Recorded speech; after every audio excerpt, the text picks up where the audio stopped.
Experiencing a sudden engine stall in your Jeep Grand Cherokee can be incredibly dangerous. The most common culprit for this issue is a failing camshaft position sensor, which controls your fuel and ignition timing. When this critical sensor begins to fail, your engine completely loses its internal rhythm. It can shut down entirely without any warning, whether you are cruising down the highway or simply idling at a red light. Replacing the camshaft position sensor is a surprisingly straightforward fix you can do yourself. Begin by safely disconnecting the negative battery terminal and then locate the sensor positioned near the front of your engine bay. You will only need a small socket to carefully remove the main mounting bolt. Once the bolt is out, pull the old sensor straight out of its housing, keeping in mind it might require a firm tug.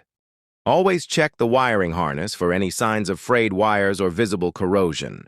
Clean the electrical connector thoroughly before installing the new part, as a bad electrical connection can easily mimic a failed sensor. Lightly coat the rubber O-ring on your brand new sensor with a single drop of clean motor oil.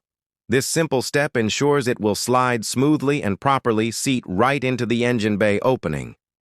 Firmly push the new sensor inward until it seats fully flush against the metal. Tighten the mounting bolt securely, and then reconnect the main electrical plug until you hear a solid click. Reconnect your vehicle battery and go ahead and start the engine. Your Grand Cherokee should now idle perfectly smoothly, meaning that sudden and dangerous stalling issue is completely resolved.